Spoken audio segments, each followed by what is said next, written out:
Timbalan Speaker. Tangan kiri kita, keselamatan cyber yang kukuh amat penting untuk melindungi kepentingan nasional. Pada masa yang sama, tangan kanan kena melindungi hak individu, mendorong inovasi dan pelihara ketelusan dan accountability. Tetapi kekerapan ancaman dan kecanggihannya sekarang meningkat saban tahun. Negara, korporasi, individu-individu seperti kita, semuanya terkesan. Serangan ransomware WannaCry pada tahun 2017, impaknya global. 150 negara, ratusan ribu komputer dalam sistem kesihatan, kerajaan, korporasi, semuanya habis terjejas. Pembatalan temujanji hospital, pembedahan merugikan berbilion-bilion dolar, belum masuk lagi kemungkinan nyawa pun tergadai. Di USA, pada tahun 2017 kalau tak silap, pecah data Equifax mendedahkan maklumat peribadi sensitif sekitar 147 juta orang. Risiko pencurian identiti dan penipuan antara kesan sosial yang kita nak elakkan jadi di Malaysia. Serangan ransomware NotPetya 2017 juga, impaknya global. NotPetya pada mulanya disasarkan kat Ukraine tetapi cepat merebak ke seluruh dunia, menyebabkan kerugian berbilion-bilion dolar kepada syarikat-syarikat multinasional yang paling kuat, paling berkapital pun terjejas, termasuk syarikat-syarikat logistik macam Maersk dan Merck. Kesan sosialnya kurang langsung, tetapi menonjolkan kerentanan data peribadi, dan secara ekonomi ia adalah satu insiden cyber yang paling mahal sekali, dengan syarikat menghabiskan jutaan untuk pemulihan. Dan dari segi politiknya pun ada kesan, di mana ia telah meningkatkan ketegangan antara Rusia dengan Ukraine, sebab kononnya tuduhan dakwaannya adalah Rusia telah dipersalahkan dalam serangan ini. Betul ke tidak, itu terserah. Dalam negara kita ada juga insiden-insiden yang melibatkan Malaysia Medical Council. Ini sebenarnya senarai yang panjang, semua serangan cyber atau cyber attack yang telah dialami oleh Malaysia. MMC sendiri pernah kena, Astro IPTV kena, dan pelbagai mobile service providers dengan izin sampai 46 juta data telah tercicir ke, terhilang ke, tergodam ke, tercuri. AirAsia 5 juta pada tahun 2022, data tercicir, terhilang, tergodam. Bulan Februari tahun lepas, 9 entiti kerajaan kita sendiri telah kena dengan 28 juta ketirisan maklumat, kira-kira 33 gigabyte. Bulan Jun, sekali lagi, kononnya 6 entiti kerajaan, 417 gigabyte yang kena, terhilang, tergodam. Banyak lagi. Setakat tahun 2023 pula, Oktober lepas, kerajaan sahaja merangkumi 28.67% daripada keseluruhan kebocoran data, ekoran daripada penggodaman dan cyber security issues. Insiden-insiden ini menggambarkan kesan multifaset ancaman keselamatan cyber. Ia mempengaruhi kepercayaan sosial, kestabilan ekonomi dan hubungan politik antara negara, dalam negara dan global. Dan impaknya menuntut kita untuk bersedia memperkukuh negara melalui sebuah tindakan, sebuah pendekatan komprehensif seperti RUU ini.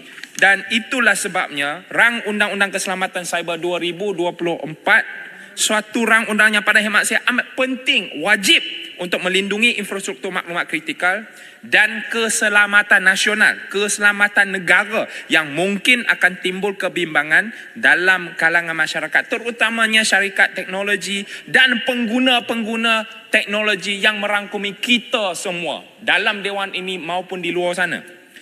Itulah sebabnya tuan-tuan dan puan-puan, tuan-tuan dan puan-puan, ahli-ahli yang berhormat, saya kena terasa wajib dipanggil, bukan saja dia timbalan pengurusi parti saya, kerana menteri kita, yang berhormat menteri kita pada waktu awal dia masuk sebagai Kementerian Digital, sebuah kementerian yang umurnya 4 bulan, 3 bulan saja.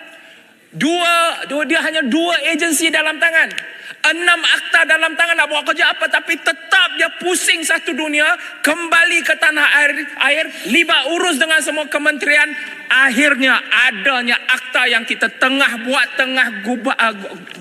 menggubal ini, dan harap-harap dengan sokongan semua termasuk di sini dan sana, kita bagi tepukan meja dan juga sokongan yang padu untuk meluluskan undang-undang ini. Boleh? Boleh Boleh. Tuan-tuan dan puan-puan, bukan saja saya nak puji. Bukan saja nak puji. Ada kekhawatiran. Timur puasa kot. Apa? Teruskan. Bulan puasa? Saya puasa. Puasa makan je lah. Okay. Bukan saja puji, ada juga sedikit kekhawatiran dan kebimbangan yang saya rasa terpanggil untuk bawa kepada mata dan telinga ahli-ahli yang berhormat. Kita bertepan dan bermain dengan kebimbangan apabila nak perkenalkan suatu perkara yang baru, dengan akta yang baru, dengan kuasa yang baru. Rata-ratanya kebimbangan kita adalah tentang bagaimana RUU ini bersilang dengan hak privasi dan undang-undang perlindungan data. Kuasa yang luweh sangat ni untuk kumpul, untuk analisa data ni boleh bawa kepada potensi melampaui batas. Mungkin.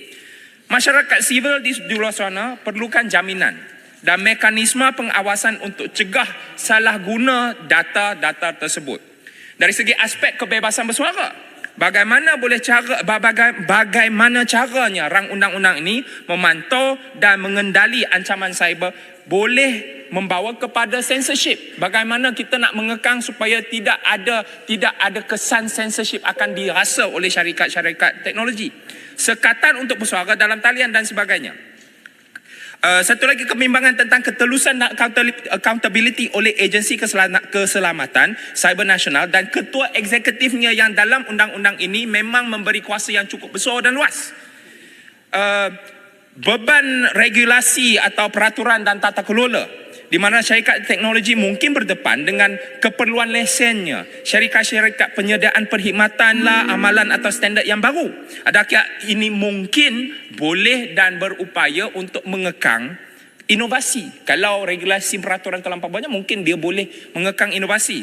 Jadi syarikat-syarikat teknologi kecil mungkin akan kurang sumber untuk patuh atau compliant, mungkin saja tak dapat nak bertapak. Dan ada 2-3 lagi lah. Tapi akhirnya sekali saya nak mohon mencadang kepada kementerian, kepada menteri sendiri, bahawasanya pada tahun 2025 Malaysia akan menjadi pengerusi kepada ASEAN. Sebagai seorang yang ada sedikit insight dengan izin dalam konteks kerja-kerja ASEAN atau Malaysia dalam konteks ASEAN dan di global geopolitiknya, saya rasa wajar dan perlu. Sedangkan kalau kita tahu dan kita kaji dan tengok desired outcome dalam ASEAN Digital Master Plan, ada perlunya untuk kita meningkatkan usaha negara untuk menerajui agenda cyber security untuk bukan saja Malaysia tetapi khusus pada tahun 2025 di mana Malaysia menjadi pengerusi kepada ASEAN untuk menerajui dan memimpini agenda cyber security. Dan saya rasa, saya tahu, saya bangga, saya yakin dengan rang undang-undang ini Malaysia akan memimpini agenda cyber security dan kita bina tembok keselamatan. There is a pun there. Bina tembok dan tonggak utama cyber security dengan akta ini memimpin Malaysia masuk sebagai pemimpin ASEAN pada tahun 2025 bila Malaysia jadi ASEAN Chairman nanti. Dan akhirnya saya ambil kesempatan ini untuk mengucapkan selamat Hari Raya Aidilfitri, maaf zahir dan batin sekiranya Ipoh Timur pernah terlanjur kata, memang kerap berlaku, saya ingin mohon maaf. Dan kepada yang masih puasa, selamat berpuasa untuk beberapa hari lagi. Dan sekian, terima kasih, selamat Hari Raya Aidilfitri, maaf zahir dan batin. Ipoh Timur menyokong penuh-penuhnya. Terima kasih.